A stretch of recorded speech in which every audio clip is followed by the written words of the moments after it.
안녕하십니까, 문틀란TV입니다. 윤 총장 징계심의 관련해 추미애 대리인인 정한중 징계위원장의 발언이 계속 바뀌고 있습니다. 정한중은 11일 조선일보와 인터뷰에서 15일에 징계의 절차가 끝날지는 모르겠다, 안 끝날 수도 있다, 15일 화요일 하루에서 안 되면 또 더 해야 한다고 했었습니다. 그러더니 13일 SBS 등 일부 매체와 인터뷰에선 15일에 심의를 종료하겠다고 말을 바꿨습니다. 그런데 2차 심의가 열리는 15일 하루 전인 14일엔 또다시 15일에 심의가 종료되기 어려울 것 같다로 말이 바뀌었습니다. 이뿐이 아닙니다. 그는 15일 심의위에 출석하는 증인들에 대한 윤 총장 측의 신문을 허용하지 않겠다고 밝혔었습니다. 그러면서 영장 심사할 때 판사가 질문을 주도하는 것과 같은 이치라고 주장했었습니다. 하지만 이 발언 역시 14일엔 윤 총장 측의 증인 신문을 허용하겠다로 말이 바뀌었습니다. 증인에 대한 변호인 측의 신문을 허용할 수 있다는 법제처 해석이 확인되자 어쩔 수 없이 입장을 바꾼 것으로 보입니다. 징계심의위원들이 증인 신문을 독점해 속전속결로 15일에 징계위를 마무리하려던 계획도 법제처 해석의 등장으로 인해 어렵게 되자 말이 바뀐 것으로 볼 수 있습니다. 징계심의위원장을 맡고 있는 정한중의 발언이 오락가락하고 있는 것입니다. 보다 심각한 정한중의 말 바꾸기의 핵심은 따로 있습니다.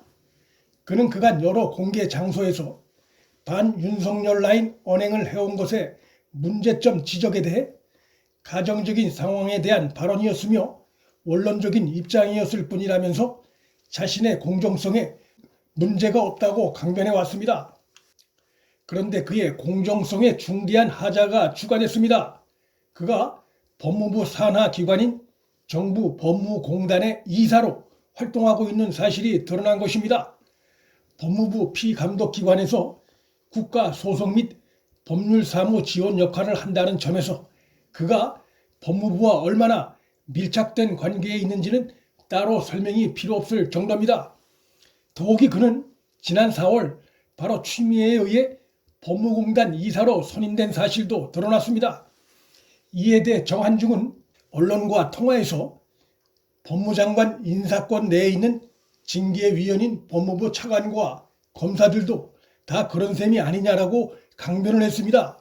자기 자신의 공정성에 문제가 없다던 발언은 어디로 사라지고 법무부 차관 이용구도 징계위원인 다른 검사들도 다 추미애 인사권 내에 있는데 왜 나만 문제냐는 황당한 변명입니다.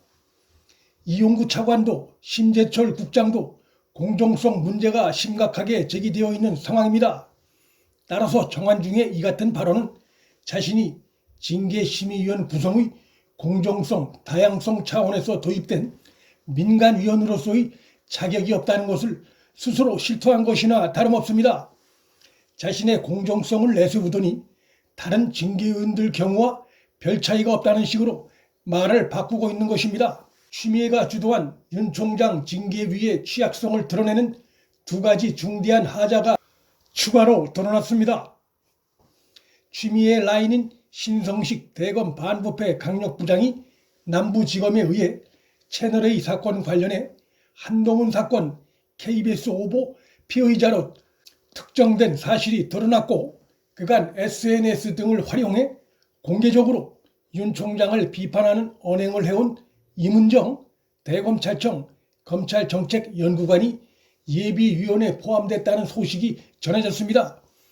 임은정은 이와 관련해 윤 총장 징계위 예비위원을 마다할 리 없지만 정해진 바는 없다며 시인도 부인도 하지 않는 입장을 내놨습니다. 신성식이 피의자로 특정된 채널A 사건은 추미애가 윤 총장에 대해 제기한 6가지 사유 중에 하나입니다. 따라서 신성식은 빼도 박도 할 수 없는 기피신청 대상자임이 분명한 상황입니다. 만일 임은정이 15일 징계심의에 본위원으로 참석할 경우 그의 반윤석열 언행이 이미 확인된 상태이기 때문에 그 또한 명백한 기피신청 대상자에 해당한다 할 수 있습니다. 임은정의 반윤석열 언행은 징계위원장을 맡고 있는 정한중의 그것과 많이 닮았습니다. 이러한 상황들, 즉 징계위원장을 맡고 있는 정한중의 오락가락하는 말바꾸기 행태와 점차 뚜렷해지고 있는 공정성 자격 시비, 그리고 피의자로 특정된 신성식의 징계심의위원으로 참여, 또 반윤석열 언행이 온라인 활동으로 잘 드러나 있는 임은정의 예비위원설까지 불거진 상황이 의미하는 것은 윤 총장 쫓아내기에 몰두하는 추미애의 인력풀이 바닥이 보인다는 것이고, 아울러 본안심의까지 들어가기도 전에 추미애나 정한중의 행보에서 징계심의의 절차 곳곳에 위법과 불공정 논란이 쌓여가고 있어 법리싸움 진행 과정에서의 그들의 실력이 삼류 수준임이 드러났다는 것입니다.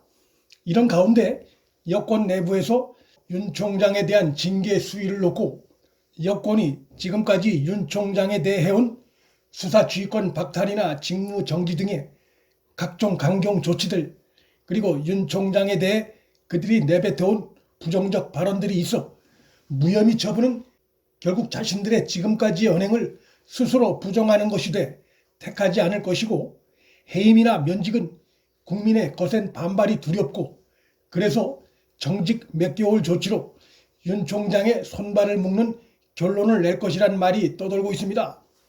그러나 이것은 어디까지나 추미애나 현 여권에 윤 총장을 묶으려는 희망사항일 뿐입니다.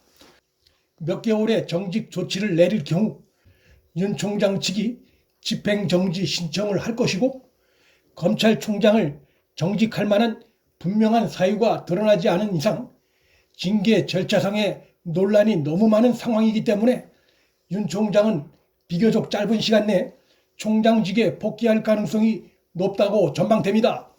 그렇게 되면 결국 현 정권이 윤 총장에 대한 중징계를 얻는 실익은 없고, 지금까지 국민 여론조사 결과들을 볼 때 정권의 이러한 행태에 대한 국민의 비판이 더욱 가중돼 정권 지지도가 지금보다 더욱 추락할 가능성이 높다고 전망됩니다. 한마디로 윤 총장에 대한 정권의 중징계 시도는 대형 자살골이 될 가능성이 높습니다.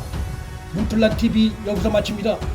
구독과 좋아요, 방송 공유는 방송 제작에 큰 힘이 됩니다. 시청해 주셔서 감사합니다.